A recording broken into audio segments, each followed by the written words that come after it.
If I'm being honest, I ignored the warning signs.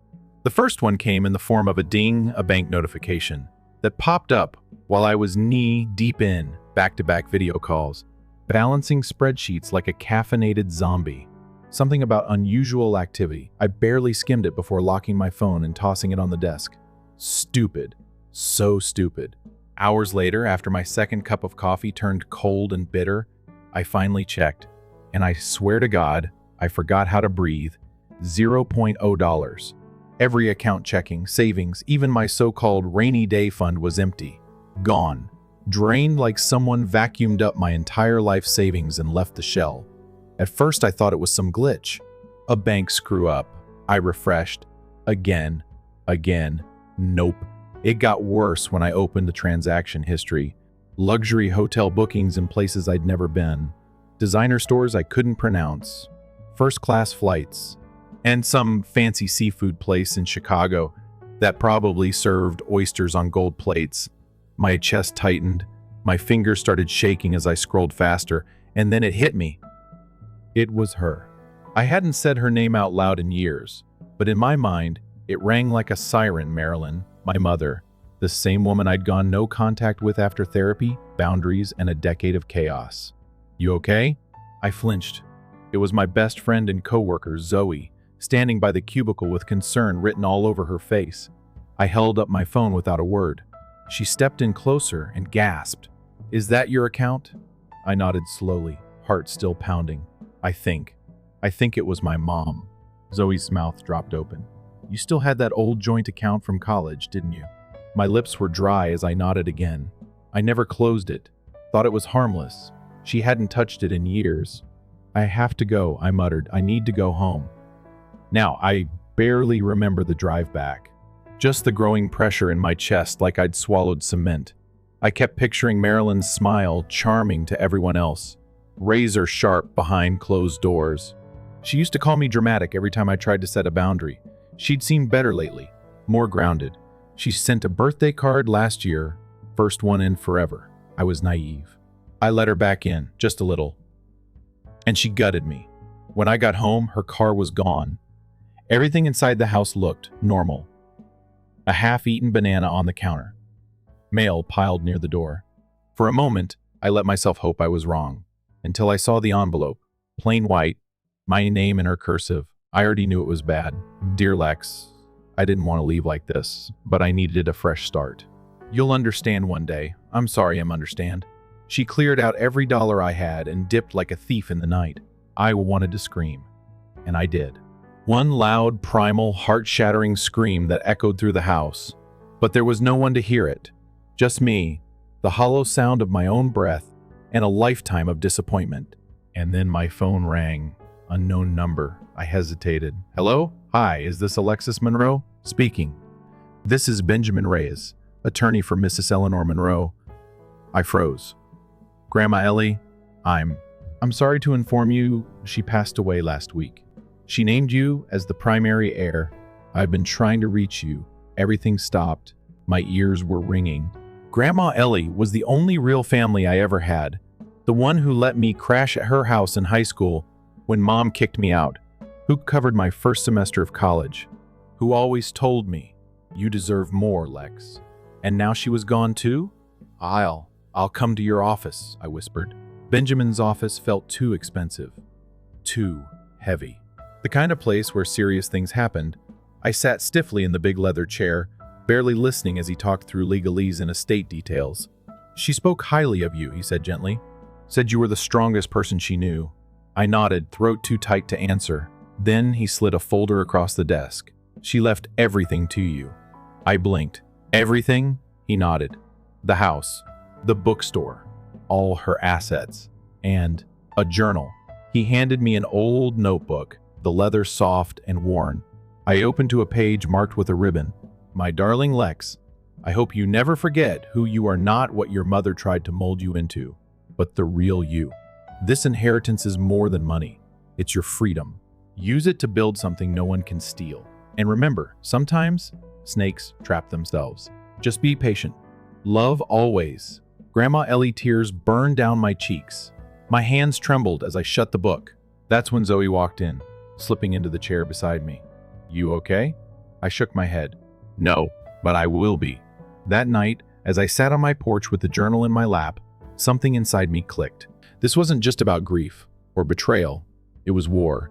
She took everything, but she left fingerprints, receipts, IP addresses, that stupid seafood dinner she bragged about on her Instagram story. I looked over at Zoe, who was scrolling on her phone. You remember what Grandma used to say about snakes? She smirked. Wait until they slither into the trap? Exactly. The next day, I called Benjamin. Tell Marilyn's lawyer I might be open to a discussion about the inheritance. Drop a hint. Nothing more. You want her to come back? No, I said, gripping the journal tighter. I want her to think she's winning. Zoe turned from the window, a slow smile spreading across her face. Oh, hell yes, she whispered. It's payback season. When Marilyn stepped off that plane, I wasn't sure if she'd be wearing guilt or glam. Turns out she chose glam. Bright red lipstick, oversized sunglasses, a matching designer bag, and that fake air of humility she'd perfected over the years. I watched the airport security footage from my phone. Live streamed thanks to a tech guy. Zoe knew who owed her a favor. Marilyn gave the driver my friend Emmett, posing as a hired car service a practiced smile, and asked if Alexis would be joining us. Emmett played it cool. She's prepping for the board meeting. Said I should pick you up and get you settled in. Her lips curled slightly. She bought it. Good. Back home, Zoe and I had been prepping for days. Every detail had to be just right. We'd transformed the master bedroom in Grandma Ellie's house into a trap so subtle, so tailored, that Marilyn would walk straight into it thinking she was the one doing the trapping. Expensive-looking jewelry that wasn't real? Check. Documents hinting at hidden investments and secret hotel deals? Check.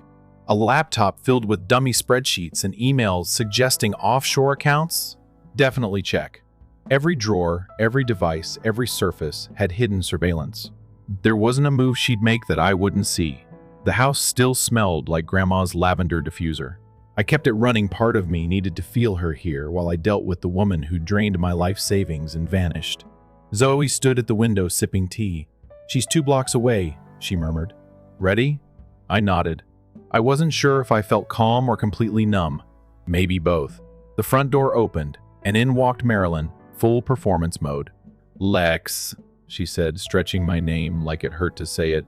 You look strong. I raised an eyebrow. Thanks. Grief does weird things to a person. She blinked, caught off guard by how flat my tone was, but quickly recovered.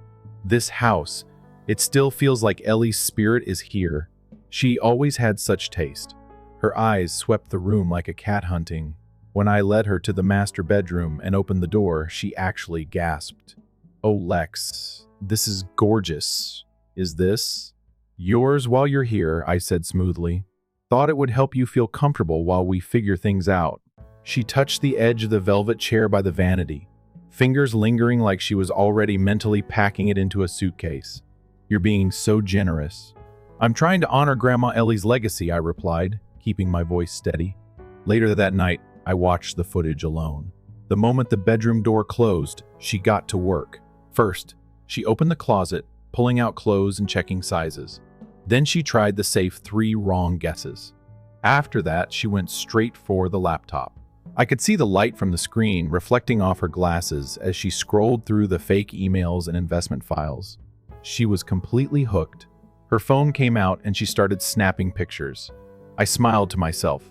Hook, line, and lipstick. The next morning, Zoe showed me a forwarded email. She's already sent copies of the fake contracts to someone named Gavin. You know him? Her old lawyer, I muttered. He used to help her hide assets during her second divorce. Zoe whistled. She wastes no time. She thinks this is her big score, I said. But she's playing on a stage we built. That afternoon, Marilyn cornered me in the kitchen with a fresh cup of tea, all warm smiles and sugary manipulation. I've been thinking, Lex, maybe we should go through Ellie's will together. I know she wanted things to stay in the family. I played dumb. Of course. I've asked the attorney to prepare a summary. We can sit down tomorrow. She sipped, satisfied. You know, I'm glad we're reconnecting. Maybe this is a second chance for us. I nodded, meeting her eyes. Maybe. Behind my back, She was already reaching out to potential partners for this imaginary hotel deal. Emmett, who was still pretending to be a neutral driver, overheard a phone call where she promised a guaranteed 25% return within 6 months. Bold, risky, and completely fake. That evening, Zoe joined me in the office where all the feeds from the hidden cameras streamed onto a single screen. "You think she suspects anything?" she asked. I shook my head. "She thinks she's in control. That's her weakness. She believes I'm still the girl she could gaslight and manipulate." Zoe leaned back. She has no idea who she's messing with now. 2 days later, she scheduled a lunch meeting with 3 supposed investors at a trendy restaurant downtown. She thought I didn't know, but I was already there, seated at a corner booth with Zoe and Emmett. Our phones were set to record. Marilyn strutted in like she owned the building, sat at the table with her fake documents and started pitching. She talked big numbers, timelines, equity shares, everything she stole from the laptop files she thought were real. I let her go on for 15 minutes. Then I walked over and sat down right beside her. "Hi, Mom," I said loud enough for the whole table to hear. Her face froze, eyes flicking to the documents, then back to me. "Lex, what are you doing here?" One of the investors looked confused. "You two know each other?" I smiled. "She's my mother, or at least she was, until she drained my bank accounts and fled the country." I slid my phone across the table, the screen showing the footage of her opening the safe, reading the files, taking pictures. The men looked stunned. One leaned back, crossing his arms. "Is this a joke?" "Nope," I said, keeping my tone cool. "These documents? All fake. We created them to see what she'd do." And she did exactly what we expected. Marilyn stood up, grabbing the papers. "This is a setup." "No," I said, standing too. "It's justice. The kind you don't see coming." One of the investors snorted. "We're done here." They stood and walked out, shaking their heads. Marilyn turned to me, panic creeping into her eyes. "You planned this?" "Of course I did," I said calmly. "You think Grandma left me everything because she trusted you?" Her mouth opened, but no sound came out. For once, she was speechless. Later that night, she cornered me in the office, hands shaking. "You set me up," she whispered. "I let you," I corrected. "There's a difference." She slumped into the chair across from me. "I was going to pay you back." I stared at her for a long moment. "You always say that. You never do." Silence stretched between us like a crack in glass. Finally, I pulled out an envelope. One-way ticket to a town in Oregon. Quiet, remote. Job offer, modest apartment, 7 months rent paid. "Take it, or I send the video footage to every investor you ever conned, and I file charges. Your call." Her face twisted, like she couldn't decide whether to cry or scream. "You're really sending me away." I shrugged. "You walked away from me first. Now, I'm just finishing the job." She reached for the envelope, then paused. "And if I take it, you get a chance. Not a clean slate, but a path. No more scams, no more lies." She swallowed hard and nodded once. "I'll go." I didn't thank her. Just stood and held the door open. Good. After she left, Zoe and I sat on the porch. She handed me a glass of wine. "How do you feel?" "Lighter," I said honestly. Like I finally stopped waiting for her to change. Zoe looked at me for a long second. "What now?" I pulled out a second envelope from my coat pocket. "We start something new, a restitution fund, to pay back every person she scammed, quietly, without her name. Just closure." Zoe smiled and raised her glass. "To fresh starts, yours, not hers." I nodded and clinked her glass with mine. For the first time in years, I felt like I had control not just over my money or the family drama, but over my story. I thought sending her away would be the end of it. I imagined myself walking out of that office, brushing off the dust of old pain like it was nothing more than lint. But grief doesn't leave you that clean. It doesn't let go just because you won. And even though she was gone, her echo clung to every corner of the house. At night, I'd catch myself listening for footsteps, expecting drama to walk through the front door in heels. It never did, but the feeling stayed. Zoe noticed it too. "You keep checking over your shoulder," she said one morning, handing me coffee on the porch. "What are you afraid of?" I didn't answer right away. Not because I didn't know, but because it was the kind of truth you don't say out loud unless you're ready to hear it. I wasn't afraid she'd come back. I was afraid I'd never stop being the person she left behind. Work helped. The hotel chain Grandma Ellie built was far more complex than I expected. I had stepped into something massive, with staff across multiple cities and properties in various stages of renovation, all under her name. And now, mine. I dove into it like it was a lifeboat. Meetings, strategy calls, rebranding sessions that gave me purpose, a rhythm I could trust. I started spending more time with the senior staff, learning how my grandmother ran things. She was meticulous, sharp, and somehow still generous. People respected her, not just because she had money, but because she knew how to make you feel seen. That was the part I wanted to carry forward. Not the empire, the heart behind it. One afternoon, while sorting through Ellie's old office in the flagship hotel, I found a small locked drawer in her desk. The key was taped underneath the bottom drawer, exactly where you'd expect someone like her to hide it. Inside were letters, dozens of them, all addressed to me, none of them sent. Some dated back to when I was in high school, one from the year I dropped out of college, another from the time I moved into that shoebox apartment and didn't tell anyone where I'd gone. She'd always known, always cared, and she'd been watching, waiting, loving from a distance while I tried to survive a mother who didn't know what love looked like. I sat there reading them for hours, my fingers numb, eyes blurry. In one, Ellie wrote, "I know you're trying to fix things with your mom, and I support your hope, even though I don't share it. Just don't forget you have choices. Not every door that opens deserves to be walked through." Those letters reminded me of something I hadn't felt in a long time: belonging.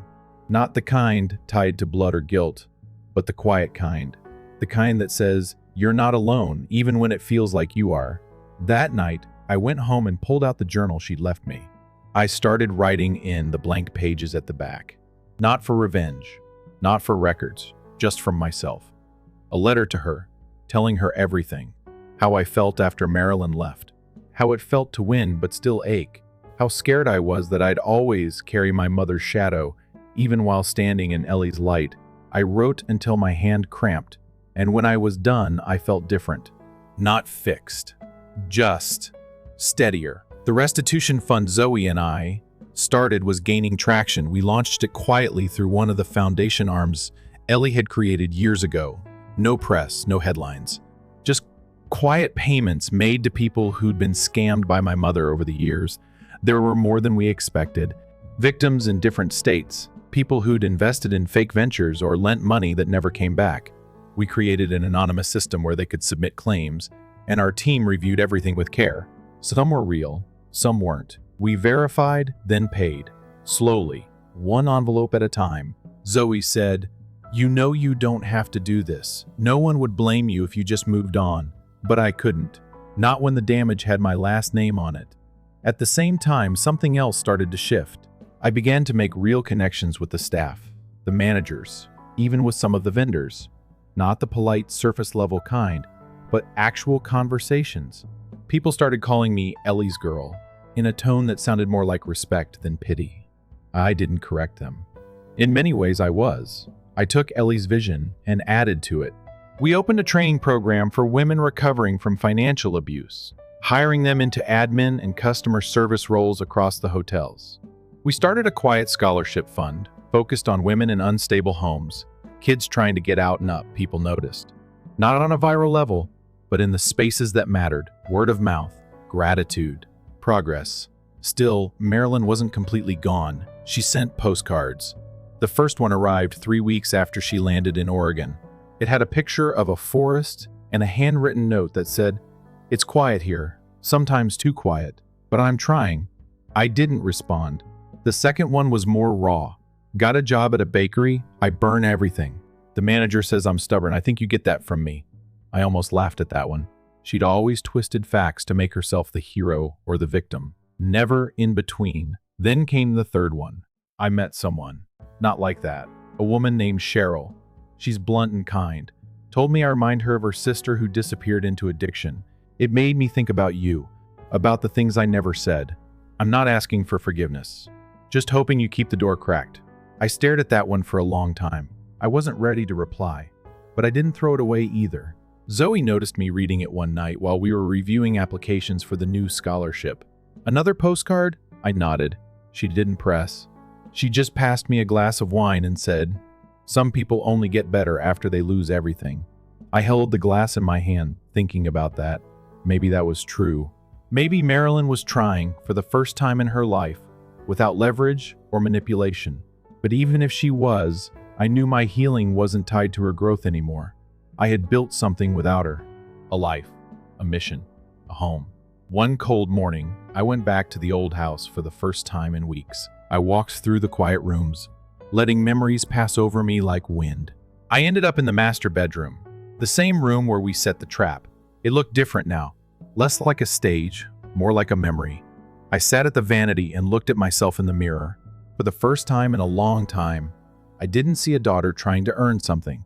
I saw a woman who had built something on her own terms, who had faced down the storm and made something better from the wreckage. When I walked back out onto the porch, Zoe was waiting in the car. She rolled down the window. "You good?" I nodded, pulling my coat tighter. "Yeah, I think I am," she smiled. "Then let's go. You've got a foundation to launch, boss lady." And just like that, we drove off into a future that finally felt like mine. Life was finally moving forward. Not fast, not flashy, but steady, like a river finding its shape again after a flood. The foundation was growing faster than I expected. We had our first batch of scholarship recipients confirmed, and the restitution program had helped nearly 30 families reclaim what they'd lost to one of Marilyn's old cons. People were beginning to talk not about her, not about Ellie, but about the work we were doing. About the hotels that hired survivors. About the woman who didn't take credit for change but made space for it. I didn't need a spotlight. I just needed to know it mattered. And it did. At least it felt like it did until the email landed in my inbox. At first I thought it was spam. The subject line was vague, urgent inquiry about Oregon activity. But the name in the sender line stopped me cold. Gavin Reed, Marilyn's old attorney. The same man who helped her vanish. The same man who, according to Zoe's deep dives, had a long record of helping clients evade legal trouble and financial liabilities. I opened the message with a quiet breath. "Lex, I understand this may be unwelcome, but I'm reaching out on behalf of your mother. She has recently been involved in a situation that could become public and legally complicated. She insists she's innocent and claims she was trying to help someone. The full story is messy, and I believe it's in everyone's best interest that we speak before it escalates further. Please call me as soon as you can, Gavin." The first read the message 3 times, then let the silence sit. Zoe leaned in from across the table. "That face," she said, "is either disgust or murder, possibly both." I pushed the laptop toward her. She read the message and groaned. "Tell me this isn't her dragging us back in." I didn't say anything. Because deep down, I knew that's exactly what it was. And what scared me wasn't the mess, it was how quickly my chest tightened, how fast that old guilt climbed back up like it had never left. I thought I was done cleaning up after her, but now I wasn't sure if I'd ever really stop. I didn't call Gavin back that day. I spent the evening walking around the property of our newest hotel in Portland. It used to be a rundown motel. Now, after months of renovation, it was turning into a space that didn't just house guests, it told a story. Each room had art from survivors, donated or commissioned. The staff were mostly women who had been pushed out of the workforce for years and were finally finding their footing again. One of them, a woman named Raina, came up to me while I was standing in the lobby. She smiled nervously and said, "I never thought I'd have a job like this. People usually only saw my record." I looked at her and said, "Then they weren't really looking at you." She teared up. We hugged. That moment, that was what mattered. Not whatever storm was brewing behind Gavin's carefully typed words. Still, curiosity works like a splinter. I couldn't ignore it forever. So the next morning I called. He answered fast, like he'd been waiting. His voice was calm, professional, but tight around the edges. "Lex, thank you for calling. I know this is uncomfortable." I didn't bother with small talk. "What happened?" He sighed. "She was involved with a local woman's shelter volunteering, it seems, helping with outreach. One of the residents filed a complaint. Money went missing. Not much, but enough that questions were raised. The shelter director has ties to a local reporter who's already sniffing around. Marilyn claims she didn't take anything and that she was framed by another volunteer. But Lex," his voice dropped, "she used your name when she applied. Said she was representing the Monroe Foundation." My stomach dropped. "She what?" I know. We're trying to keep it quiet. But if this gets out, it won't just be her reputation that suffers. It could hurt everything you've built. I rubbed my temple, eyes burning. Why would she do that? Gavin hesitated. Honestly, I think she thought she was helping. Or maybe she thought it would make people trust her. Either way, she crossed a line. I was quiet for a long time. Does she know you called me? No. She'd probably lose it if she found out. But I thought you deserved to know. I ended the call and sat there, frozen. Then I texted Zoe. She showed up in 20 minutes with snacks, wine, and that fierce look she gets when she smells chaos. I told her everything. She didn't flinch. So what do? We get ahead of it, I said. We don't let her sink what we've built. Not this time. That night, I drafted a statement. Not about Marilyn specifically, but about the values of the foundation. About transparency. About integrity. About how names mean nothing without action. It wasn't defensive, it was honest. Zoe helped me edit it until it was sharp but kind. We posted it across the foundation's channels. Not flashy, just present. Quiet proof that we saw the storm and were already standing. A few days later, a local paper ran a small piece about the shelter issue. Marilyn's name was buried in the 4th paragraph. My name wasn't mentioned at all. A minor incident, quickly forgotten in the fast news cycle. But it still shook me, because it reminded me that distance wasn't the same as freedom. That healing didn't mean immunity. Marilyn hadn't changed because I gave her a plane ticket. She hadn't learned because she got caught. She was still herself, just slower, quieter, maybe sadder. But still her. I didn't contact her, but she contacted me. Another postcard. This one had a picture of a small coffee shop and a snow-covered street. Her handwriting looked shakier. I messed up. Again. I told myself I was doing it for the right reasons. But I think I just wanted to feel important. I didn't mean to drag your name into it. I really didn't. I've left the shelter, found a new job. No one knows me there. I'm trying, Lex. I don't expect forgiveness. Just wanted you to know I'm not running anymore. I folded the card and placed it in the drawer with the others. I didn't cry. I didn't feel anger either. Just a low, deep ache that something in her was still reaching, still desperate to be good, even if she didn't know how. That was the thing about loving someone broken. It was like trying to hug glass. No matter how careful you were, someone always bled. Weeks passed. The scandal didn't grow legs. Our foundation kept moving. I started mentoring one of the scholarship recipients, a 17-year-old girl named Ivy. She reminded me of myself, at that age quiet, sharp, always watching. One afternoon after a workshop, she pulled me aside. "Why do you do this?" she asked. "Because I didn't have anyone doing it for me," I answered. She nodded slowly, like she understood more than she was letting on. "Do you think people can change?" I didn't answer right away. I think people can try. And sometimes they get it right. Sometimes they don't. But what matters is what you do when you realize you've been wrong. That night, I opened my journal. The one Ellie gave me. I flipped past the pages I'd already filled and started writing again.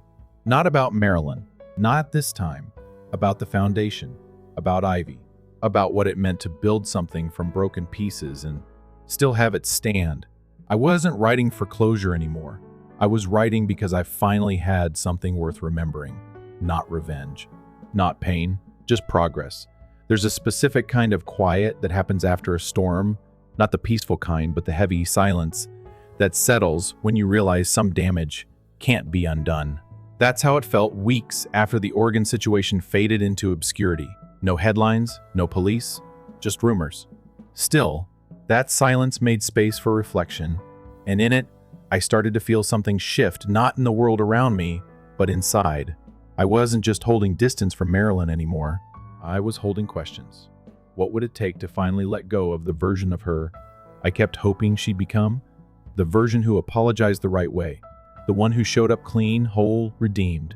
She existed only in my imagination. A mirage I chased every time she said, "I'm trying," and I chose to believe it. But that woman wasn't real. And the one who was real, she'd built a life on guilt, charm, and second chances that always turned into cycles. I didn't respond to the latest postcard. I didn't tear it up either. I just let it exist. Proof of a person still chasing something even she didn't understand. Meanwhile, the foundation kept growing. The third property we renovated had just opened. Ivy had started her college applications. One of our restitution recipients sent us a handwritten letter that simply said, "You didn't owe me anything. That's why it meant everything."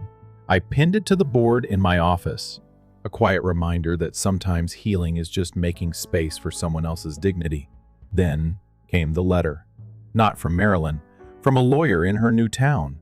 It was formal, dense, and full of carefully chosen phrases.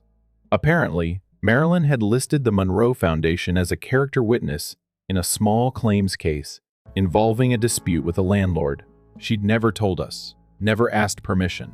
The lawyer wanted confirmation of her volunteer service and ongoing philanthropic involvement. The audacity was almost laughable. Almost. I forwarded it to Gavin. Within an hour, he called, apologetic but exhausted. I warned her. She said she didn't want to bother you. Claimed she just needed to borrow your credibility to get some stability. She doesn't get it, Lex. She thinks reputation is like perfume. You just spray it on someone else and it covers everything. I didn't laugh. I was too tired. Tell her not to use my name again. Not for anything. Ever. I will, he said. But she's spiraling. You should know that. She's not doing well. I hung up before he could ask for anything more. That night, I sat on the back porch, wrapped in a blanket, staring out at the trees as they bent in the wind. Zoe sat next to me, quiet as ever. Eventually, she said, "You've already done more than most people would. You don't owe her a lifeline." "I know," I said, and I meant it. But knowing and feeling aren't the same. She passed me a mug of tea and rested her head against my shoulder. "You don't have to save her, Lex. Just don't let her sink you while she's drowning." The next day, I packed a bag and flew to Oregon. I didn't tell her I was coming. I needed to see it for myself, not for her, but for me. To finally bury the version of Marilyn I kept chasing. Her new town was small, the kind where everyone knows each other but minds their business. I found the cafe Gavin mentioned in one of his updates. She wasn't there. A woman behind the counter looked up as I walked in. "Can I help you?" I hesitated. "I'm looking for Marilyn." She blinked, surprised. She quit last week. Said she had some legal stuff to deal with. I thanked her and left, not sure what I expected to find. I walked around town for a while, through streets that felt borrowed from another time quiet. Cracked sidewalks, overgrown lawns, hand-painted signs in store windows. Eventually, I found the apartment. A sad little building that leaned slightly to the right. Her name was on the buzzer. I pressed it. No answer. I waited. 10 minutes. 15. Then the door opened behind me. It was her. She froze when she saw me. No makeup. No mask. Just Marilyn. Her hair pulled back loosely, hands gripping a plastic grocery bag like it might shield her from the moment. "Lex," she whispered. I didn't smile. "Can we talk?" She nodded and led me upstairs in silence. Her apartment was small. One room, a mattress on the floor, a chipped table, a few dishes. It was clean but hollow. Like someone trying to prove they deserved to be here. She offered me tea. I declined. We sat across from each other like strangers with too much history to pretend otherwise. "Why are you here?" she asked finally. I looked at her, really looked, because I needed to see who you are when there's nothing left to steal. She flinched, but didn't argue. I never meant to use the foundation. She stopped, hands trembling. I thought if people saw I was connected to something good, they'd treat me better. I didn't think it would hurt you. You didn't think, I said softly. That's always the problem. She looked away. I keep trying, Lex. I wake up and I think, today I'll be better. But by noon, I've already made a mess. And by night, I hate myself all over again. Her voice cracked, the first real break I'd heard in a long time. I don't know how to fix this. I don't even know who I am without the lies. I wanted to scream.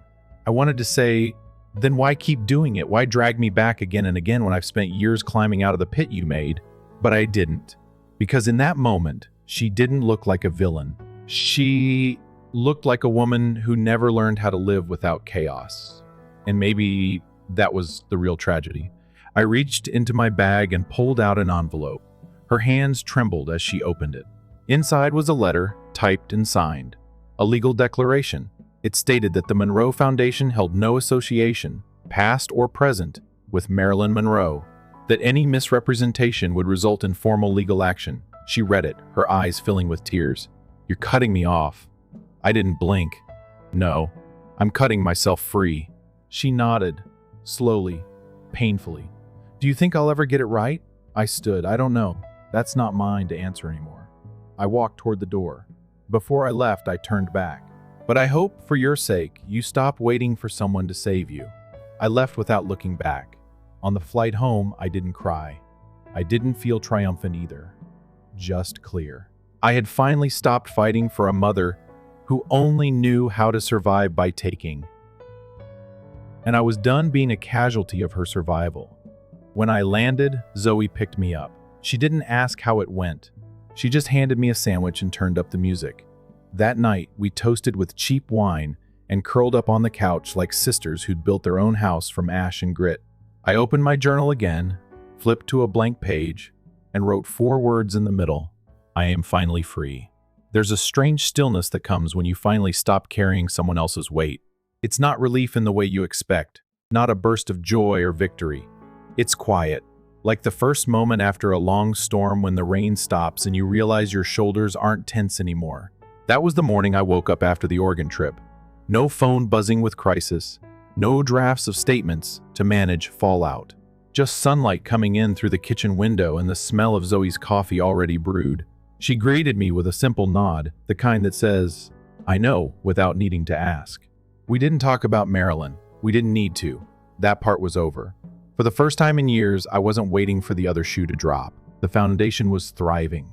Applications were pouring in, not because we advertised, but because people were talking about the hotels that hired single mothers with eviction records, about the job program that didn't ask for explanations, just effort, about the scholarships that didn't require essays about trauma to prove someone deserved help.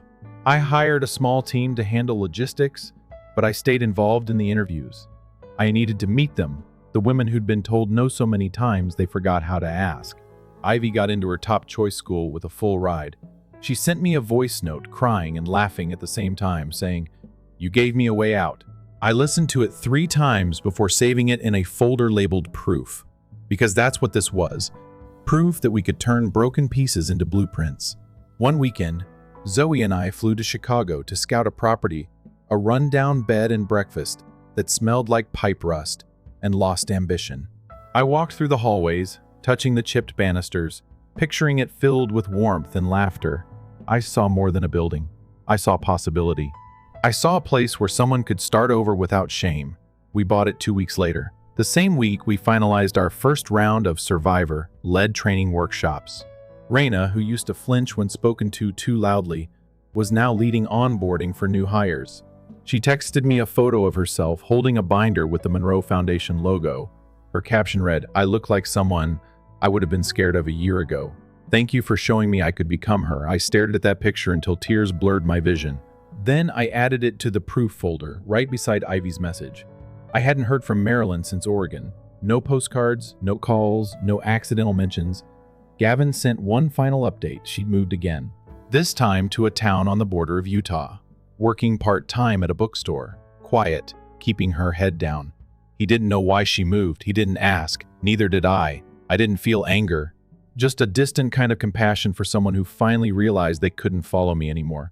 Not because I blocked the path, but because I stopped lighting it for her. Spring came fast that year. The trees around Grandma Ellie's old house bloomed soft and slow, like they remembered what peace felt like. I spent a weekend there alone. No cameras, no plans. Just me, the journal, and the porch where I used to watch storms roll in. I reread some of Ellie's letters, the ones she never sent, the ones filled with the kind of love that doesn't need an audience. There was one line I kept circling back to. "Freedom isn't always loud, Lex. Sometimes it's just the quiet certainty that you don't owe anyone your silence anymore." That line stayed with me as I stood in her garden, barefoot in the damp grass, thinking about the girl I used to be. The one who lived with one eye open, always preparing for impact. She was gone now. Not erased, just evolved. Zoe came by the next morning. She brought pastries and a new business proposal, something about turning the second floor of the Chicago property into a co-working space for young women launching startups. She was already building pitch decks in her head. I just smiled and said, "You know you don't actually work here, right?" She grinned and said, "Someone's got to keep you interesting." She always did. Later that day, we took a walk down by the lake and talked about everything except the past. That was the difference now. The past wasn't gone, but it wasn't steering anymore. It was just part of the map, not the road ahead. By the end of the month, we had finalized a partnership with a national nonprofit focused on financial literacy for women. They wanted to merge efforts. I almost said no, but then I thought about how often women like me, like Ivy, like Raina, like even Marilyn got left behind because no one thought they'd understand numbers or balance or budgets. So I said yes. We called it Project Ledger. It launched quietly, with local meetups in coffee shops and libraries. No press, just purpose. The first session had 9 women. The second had 23. The third was standing room only. One of the instructors said, "It's not just about money. It's about giving them the language to name their lives again." That was it. That was the mission. Months passed. Seasons turned. The foundation's work became rhythm, not chaos. Every week, I met someone new who reminded me why this mattered. And then one day, in a hotel lobby in Denver, a woman walked up to me holding one of our welcome kits. Her name tag read Elena. She looked nervous. She said, "Are you the one who started all this?" I hesitated, then nodded. She took a breath and said, "My sister was one of the first restitution cases. She passed away last year, but before she did, she said you helped her feel human again. She told me to find you, just to say thank you." I stood there, stunned, unsure what to say. Eventually, I just hugged her. We didn't need words. Some moments don't. That night, I returned to my hotel room and opened my journal. The last page. I stared at it for a long time before writing anything. Then I wrote slowly, one sentence at a time. "I am not a product of her damage. I am the architect of what comes next." I closed the book gently and placed it in my bag. It was time to start a new one. Years from now, maybe someone will ask how it all began.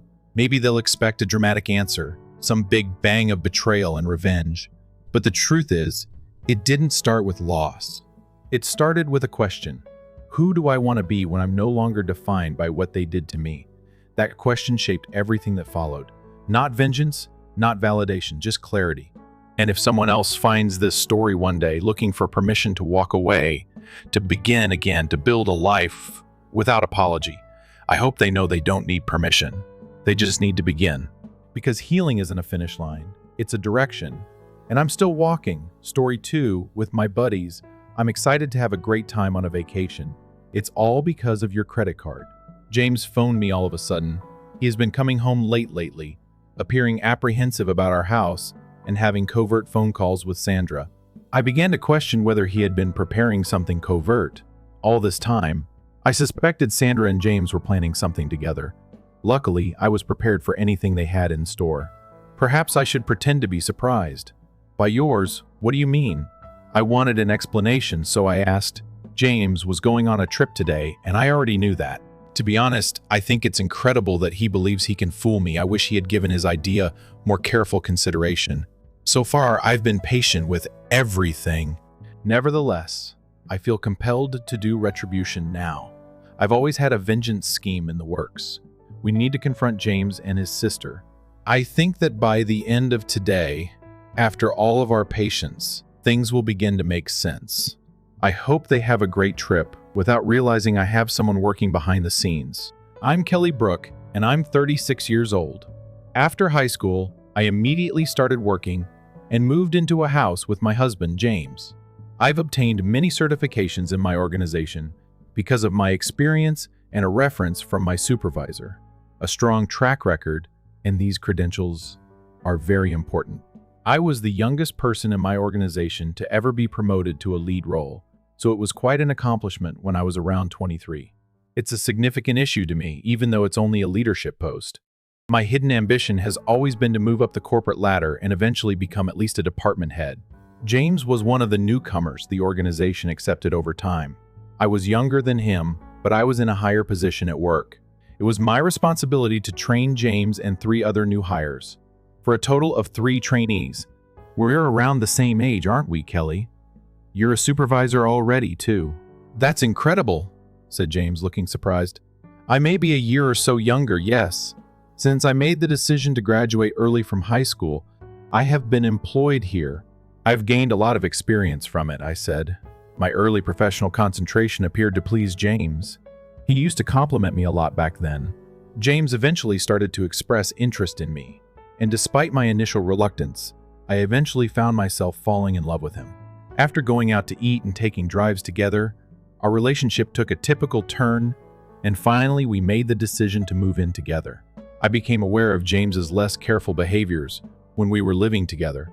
I reasoned that it may be his way of being genuine with me and demonstrating trust. I made an effort not to be very bothered by it. James eventually asked me to marry him, and I said yes. After that, we sat down to discuss our shared future. I wish you were a stay-at-home mom. James recommended, you may take care of the house while I work and earn money. It's the perfect arrangement. In addition, I want us to get married, purchase a house, and have children soon. My plan is to get married first, then purchase a house, and finally have children. Kelly, what are your thoughts? James, it sounds like a great strategy. I replied that while I don't really care about the chronology, we should consider our financial status, particularly in relation to our savings. I also don't intend to resign from my position, despite having children. We could set up more flexible work schedules. If we choose to purchase a home, my only concern is how we would handle our finances. Yeah, James said, I know that. However, I find it annoying that you make more money than I do. Nevertheless, I still envision us owning our own home. My goal was for us to purchase a home as soon as we were married. That might be challenging. I mentioned that I already earn more than you, James, giving a clue of the difficulties that lie ahead. For the time being, let's concentrate on planning our wedding and purchasing a home. We may decide what to do and consider having children later. About my work. Then. Okay, let's go with that strategy. James concurred. I secretly hoped to stay in my position, but in order to maintain equilibrium, I put out this notion. If not, I worry that James will continue to place demands on me eternally. Both of our families attended the celebration we hosted during our engagement. I first met Sandra, James's sister, at our wedding since she was traveling. Without knocking, she stormed into the bride and groom's preparation area. Smiling, he said, "Size me up. James has made this decision." "Oh, I'm Sandra, your new sister-in-law?" He's a little more straightforward than his ex-partners. For the record, I'm rather direct with my family. My name is Kelly. "Nice to meet you," I said, a little surprised by her audacity. I was rather taken aback by Sandra's direct introduction, and she waved dismissively before departing the room. Indeed, my new sister-in-law was quite the character. In contrast, Sandra's husband, whom I later met, seemed like a sensible individual. Our wedding ceremony went off without a hitch and was lovely. After James and I finally bought the house we both adored, things appeared to be going by quickly, which motivated me to put even more effort into my career. The doorbell rang one day when I was occupied. James was asked to respond. He smiled and laughed back at Sandra, who had chosen to stop by without warning. "Kelly, hey, check out James's enormous home. I think that's excellent for him. He is, after all, my younger brother." Sandra made herself at home and said, "I have been working diligently. You are welcome to settle in. Are there any snacks or anything, Kelly? Let's hurry, my sister is here." James's behavior seemed strange to me, and I couldn't get rid of it. In the presence of his sister, he appeared to exaggerate, behaving as though he was the only owner of our home. It was obvious that he most likely gave her the impression that he purchased the property by himself. My contributions to the down payment and ongoing mortgage payments for our home were substantial. James insisted on having just his name in the title, though, and I finally gave in to his demands. I reasoned that living together would make it irrelevant whose name appeared on the deed, but I didn't like the way James boasted about it to his sister. Nevertheless, I decided to remain silent and not make a scene. Snacks are here. It's true that James works hard. You know, I said in passing that I was attempting to level the playing field. Why does Kelly seem so confident? With a note of irritation in her voice, Sandra said, "She's not the boss or anything. Actually, James works for me as his boss." I explained, rather taken aback. "Oh, is that correct? When I started working for the firm, did James not notify you?" Kelly began working immediately after graduating from high school. Thus, she was already a manager. That's precisely how it occurred. Sandra thought, I would have easily outperformed her if it had been up to me. Hold on. You graduated early from high school. Despite your seeming responsibility, you lack my level of accomplishment, Sandra asked rather sarcastically. Is anything wrong? Only because I didn't complete my high school education? I answered, attempting to maintain harmony. No, not at all. However, Kelly, since I'm your sister-in-law and you don't have a high school diploma, I can ask you anything, right? The rule is that Sandra made a joke, but it seemed like she wasn't quite serious. Kelly, my sister gets what she wants. I'll have to ask you to leave the house if you don't comply, James continued, as if to support his sister's ludicrous assertion. Their discussion confused me. Given that she is my sister-in-law and lacks a high school certificate, why would she have the right to make demands of me and threaten to expel me from my own house if I didn't comply? Was this a strange prank of any kind? I forced a courteous grin and hurried back to the kitchen, wanting some time to gather my thoughts. I could still hear James and his sister conversing from there, and their conversation seemed sincere. Sandra joined me into the kitchen a little while later. Actually, Kelly, I have a favor to ask of you. What is it? Already dreading the request, I inquired. I have to take out a loan. As if it were a little request, she continued. Like $5,000, please. How is that a negligible sum? That's a lot. For what purpose do you even need it? I asked, attempting to understand the circumstances. It's only $5,000, so hurry up. You work as a supervisor, correct? Your pay must be good, Sandra pushed. The entire conversation felt unreal, and I wondered how we'd come to this point, even though I assumed my financial status would easily handle her request. Sandra needed the funds in order to pay for the upgrades. She dismissed my reminder that she had lately boasted about her new condo. Did I? Just give me the cash, please. James instructed me to ask you and said he would lend it to me. What? Why would he decide that without first talking to me? James made an assumption that surprised me. Listen, Kelly, I'll phone your job right now and inform them that you're leaving. Or you can give me the money. What will it be? Sandra placed me in a difficult situation. Okay, Sandra, I'll give you the loan. But, I said, there's a catch. We have a promissory note to draft. What? Despite the fact that we are family. Sandra seemed taken aback. Indeed. I would like it in writing. Therefore, bring a legitimate ID with a photo when you arrive to pick up the money. All right? You. What a pain. Okay, however, I'll come over tomorrow night if you're handing me the cash. Sandra grudgingly consented, even though it would be inconvenient. I was aware that obtaining Sandra's consent in writing was essential. Despite complaining, she kept her word and provided everything needed the following day. I became acutely aware of James's reliance on his sister during this crisis. To be honest, it was ridiculous. Regardless of what I said, apparently it would have had no effect. After the initial loan, Sandra began requesting additional money without feeling guilty, and I later learned that she had spent the money on expensive goods. She borrowed almost $12,000 from me in less than a month, after I insisted on a promissory note each time. My employer called me out of the blue, just when everything seemed too much to handle. My promotion from supervisor to department manager was their goal. I was overjoyed. My goal of becoming the top manager was one step closer, thanks to this, excited to spread the wonderful news. James had taken the day off, so I hurried home to see him. I've returned home. James, you know what? I made an announcement. Welcome back. Kelly, you seem quite happy. What is going on? Today, James met me. I was summoned in by my employer. And you know what? I accepted his offer to become the department manager. Being the top manager has always been my ambition, so I'm thrilled to be getting closer to it. How? Hold on, what? You're getting promoted, Kelly.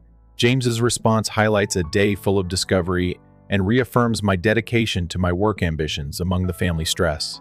It is surprising, with a tinge of incredulity. I don't get it. Have you truly accepted the promotion? James inquired, obviously perplexed. I did accept it, yes. I think I've already told you about my job aspirations. I answered, taken aback by his response. Hold on a second. You ought to have consulted me before taking such a step. What were you contemplating? In addition, I've always stated that I wanted you to be a housewife. How come I'm stuck in the same place and you're going up? That seems strange, doesn't it? James asked, his tone showing frustration. I'm not in charge of that. I have stated that I have no intention of quitting my job. I'm not able to explain why you haven't been promoted. I responded, refusing to back down. James called shortly after our conversation, most likely to his sister, who arrived a short while later. I've heard that you took advantage of the promotion. James should have had that. What provides? She immediately accused me. Nothing was snatched by me. Promotions in our organization are given out according to an employee's performance. Calmly, I explained. You're saying that James does a good job at his job? How could you despise your own spouse? Sandra retorted, rephrasing what I had said. This is ridiculous. They took my bank card straight out of my purse and decided to celebrate at my expense. So I muttered under my breath. I tried to resist, but they were too strong, and they left the house with a final laugh. My eyes welled up with tears when I recognized how grave my marriage to James had been. I was overcome with regrets, but I knew exactly what I had to do. Locate a trustworthy divorce attorney. James was at work the next day and didn't come home that evening. He came over to me looking arrogant. It was a lot of fun yesterday. A feast that has been paid for by someone else is the best. I appreciate you covering it. He handed me the receipt from a high-end barbecue place, showing a charge of $1,500, along with receipts from luxury bars amounting to a staggering $9,000. I was fuming inside, but bit my tongue as more colleagues arrived on my way home. I checked my bank account and was horrified to discover a total of $9,000 had been withdrawn. I confronted James as soon as I saw him. James, what on earth were you thinking? Spending $9,000 in fancy meals and bars, no less. That money was mine. Saved from before we were together, I exclaimed, barely containing my anger over his reckless spending and disregard for our financial well-being. As soon as I walked through the door, James started complaining about me nagging him. When I brought up the issue of the money he had spent, money I had saved before we got married, he dismissively said, I don't know, and I don't care. It's already spent anyway, and locked himself in the bathroom. That was the last straw for me. I decided then and there that I was going to divorce him. Over the weekend, I visited a lawyer, and in the weeks following, the preparations for our divorce moved along smoothly. James's behavior hadn't improved. He continued to come home late and rushed out early on his days off. Just when I was considering hiring a detective to see what he was up to, I received a call from Ryan, my brother-in-law. Hello, is this Kelly? Ryan's voice came through the phone. Yes, Ryan. It's unusual to hear from you. What is going on? I replied, surprised by his call. Well, it's been a while. I'm actually calling to ask if Sandra is with you. He said, no, Sandra is here. Why do you ask?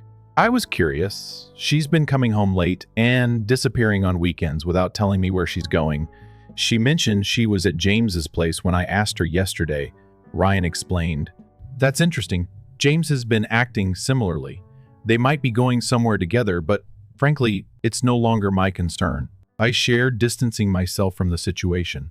Oh, and Ryan, there's something I need to tell you too, I continued, sensing an opportunity to share my experiences. Ryan was taken aback by my indifference, but urged me to continue. I told him everything about the money Sandra had borrowed from me, James's extravagant spending, and my decision to divorce James. Hearing all this, Ryan sighed deeply. Is that so? I'm sorry about my wife. I've been at my wit's end thinking about divorce, but haven't been able to take that step, he confessed. Ryan, why don't you use the evidence I've gathered? It sounds like we're both dealing with similar issues. Maybe it's time to teach these reckless siblings a lesson they won't forget, I offered, feeling a tie of mutual understanding growing between us. Yeah, let's work on this together, Ryan agreed, a sense of resolve in his voice. Then he suggested something fascinating. Sandra had been pushing him to take a long trip, and he had spotted travel brochures on their vanity. Curious, I went to check a shelf in our house that James usually kept off bounds. To my shock, I found trip brochures and membership cards stashed there. It all made clear now. They were organizing a vacation without us knowing. Ryan, I think they're certainly planning a trip. I recently found evidence of that. I informed him, both of us recognizing the depth of our partner's lying. This discovered information strengthened our resolve to proceed with our plans for divorce and hold them accountable for their conduct. I discovered some trip brochures tucked away, generating an idea as I communicated my plan with Ryan over the phone. Laughing uncontrollably, he consented to comply. We agreed to use text messages to coordinate our activities as we ended the call. Additionally, I sent him some material that might help him in his own divorce process. As we carefully considered our next course of action, James departed our home 3 weeks later, right before sunrise, a plot I knew about since Ryan had alerted me the day before. James boasted to me over the phone a few hours into his excursion that he and Sandra and their pals would be going on a trip with my credit card. I was already suspicious that they were planning something because of his late nights and cryptic phone conversations. Luckily, I pretended to be surprised so I was prepared for their shenanigans. I smirked at him as I urged him to elaborate. According to James, they had been preparing for this trip for a while and saw Ryan as a backup plan in case things didn't work out. They decided it was time to discipline me, since they felt I was growing too self-assured.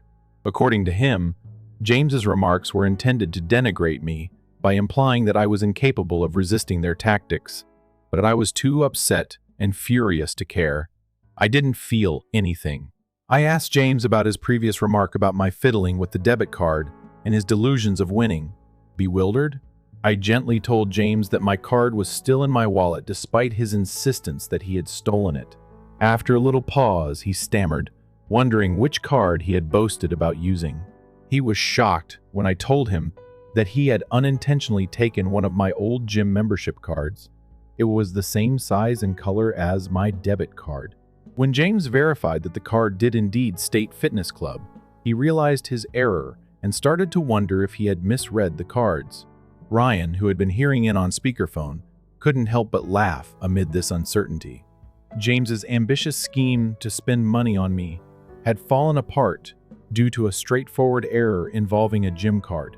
In addition to thwarting their grandiose plan, this blunder signaled the start of their retaliation. Ryan and I are prepared to proceed with our intentions, which have been reinforced by the ridiculous sympathy for their error. Although James said he had seen his debit card, his scheme had failed. So, this was your plan, and Sandra's. Realizing he had been outwitted, he moaned, "I'm really let down. In fact, I replaced your debit card with a gym membership card last night. It appears that you simply took off with it this morning without bothering to check. I came out relishing the development." What? What are you trying to do? James was obviously annoyed. No, that's what I should ask you. You're my stepbrother, but don't get ahead of yourself. It's a tough break. You understand? I retorted, refusing to be intimidated by him. James attempted to dismiss it. You'll see. When we get back, we'll have presents for you both. Do you believe you can buy us off? Only cash will be accepted.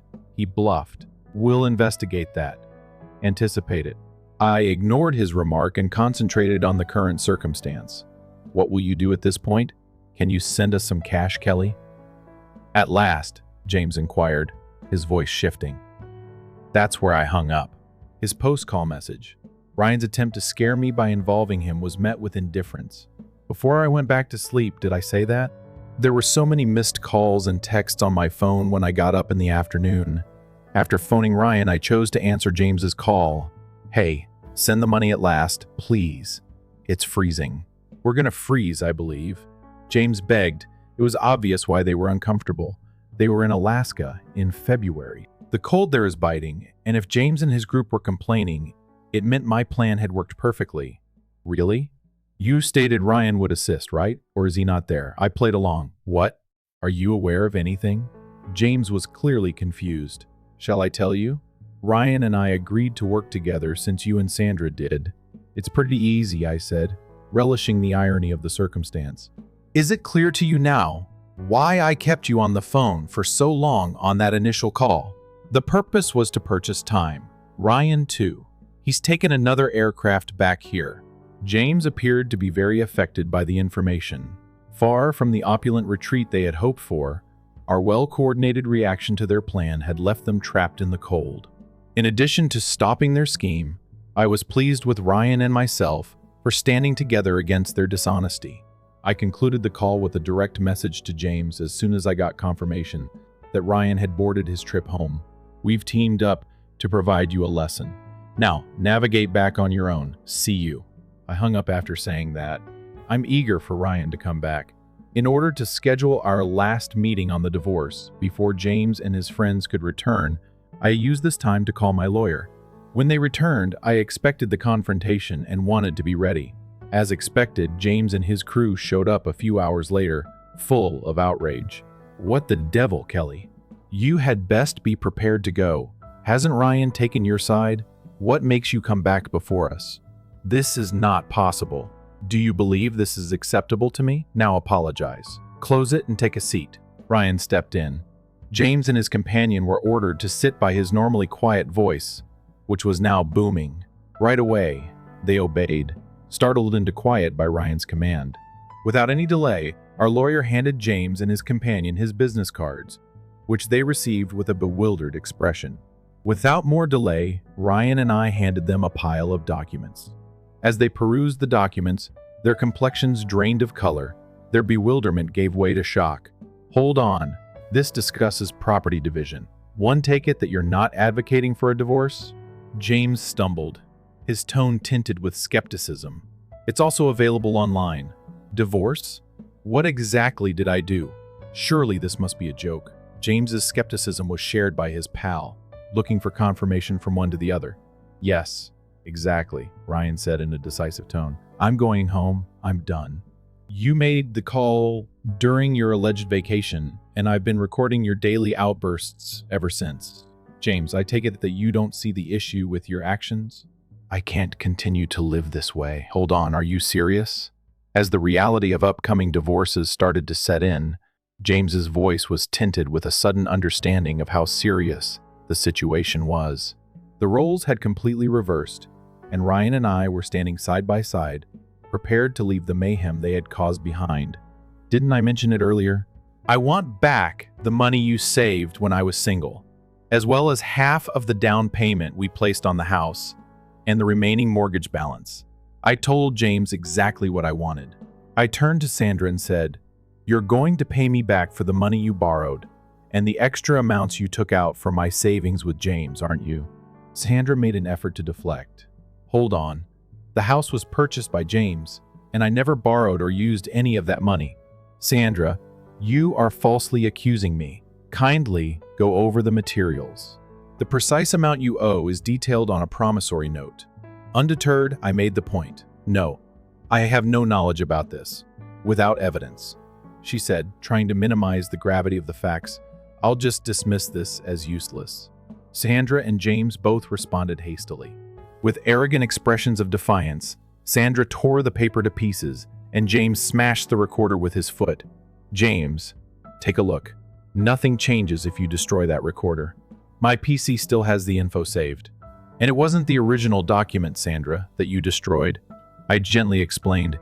"You've accomplished nothing, exposing their efforts as fuel. What on earth are the three of you attempting to accomplish?" James was clearly frustrated. My straightforward response to Sandra was, "Whoops," emphasizing their lack of forethought. "Not to add the comfortable time you had with that guy at the bar. I have a claim against you for all the money you wasted." I went on to expose more of their wrongdoings, confronting them with the consequences of their acts and the law. Sandra and James both began to sob, tears running down their cheeks. James had to face a painful but just financial reckoning. The sum was $135,000 in all, $15,000 for other expenditures, $100,000 for the down payment on the house, and $8 for emotional harm. There was also an impending $4,000 debt repayment. Sandra's bill totaled $35,000, which comprised $31,000 for the loan she had accepted with a promissory note and $11 for other expenditures. Given Sandra's deliberate anxiety and unnecessary expenditure, Ryan's claims against her totaled $135, $80,000 for various costs, and $55,000 for emotional damages were determined without splitting any assets, such as condos. This glaring financial and psychological cost highlighted the repercussions of their behavior and served as a powerful reminder of responsibility and the need of honesty in interpersonal interactions. Given their history, I half expected James and Sandra to try to sue us after the repercussions. Our sharp lawyer, however, had previously foreseen such actions and included a provision in the settlement documents that basically said that if you attempt to sue, you will undoubtedly lose. It will simply cost you more since no one will stand up for you. Instead, concentrate on your repayments. With it, we were able to completely avoid going to court. After gathering my belongings, I departed from our shared residence. James was moved to a different branch when word of the entire situation somehow made its way to my employment, which helped create the required space between us. Shortly thereafter, I received an unexpected message from James. "I miss you, Kelly. Life is meaningless without you. Could we try again? You may devote all of your attention to your career." However, I was wise enough to avoid resuming that pattern. It will not take place.